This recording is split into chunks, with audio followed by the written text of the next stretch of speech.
Les trois dames se retrouvèrent dans un endroit étrange et mystérieux après leur mort. Elles se regardèrent les unes les autres, se demandant où elles se trouvaient. « Mes chers amis, nous sommes dans le monde des esprits », déclara Allan Kardec, un homme sage et mystérieux qui se tenait devant elles. « Qu'est-ce que cela signifie? Que devons-nous faire ici ?»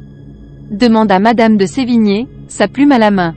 Allan Kardec sourit et répondit. « Dans ce monde, vous pourrez continuer à évoluer et à apprendre.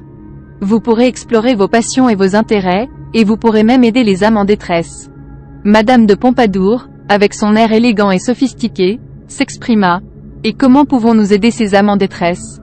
Allan Kardec expliqua. « En utilisant vos talents et vos connaissances, vous pourrez apporter du réconfort et de l'espoir à ceux qui en ont besoin. Vous pourrez guider les âmes égarées vers la lumière et les aider à trouver la paix. » Madame de Staël, avec son esprit vif et brillant, ajouta. « Cela semble être une tâche noble et enrichissante. Je suis prête à relever ce défi. » Les quatre âmes se regardèrent, unies dans leur désir d'aider les autres et de continuer à grandir et à évoluer dans ce monde mystérieux des esprits. Et ensemble, elles s'engagèrent à faire de leur mieux pour apporter amour, compassion et sagesse à tous ceux qui en avaient besoin.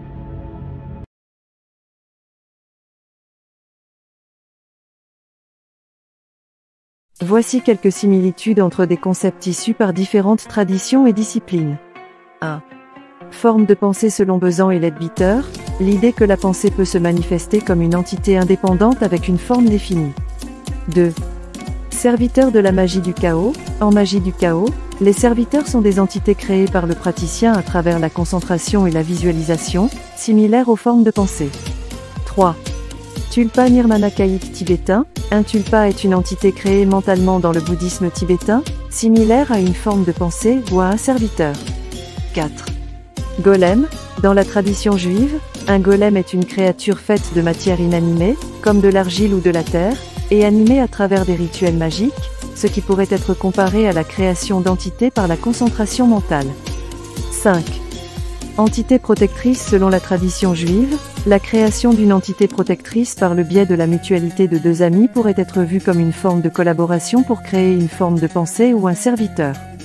6.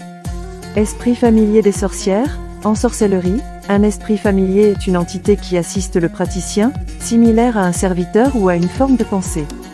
7.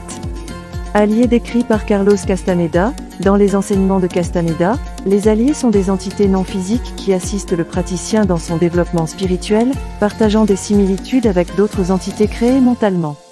8. Prions et virus, bien que biologiques, les prions et les virus sont des entités qui agissent avec une certaine autonomie et peuvent causer des effets significatifs sur d'autres systèmes, tout comme les entités créées mentalement. 9.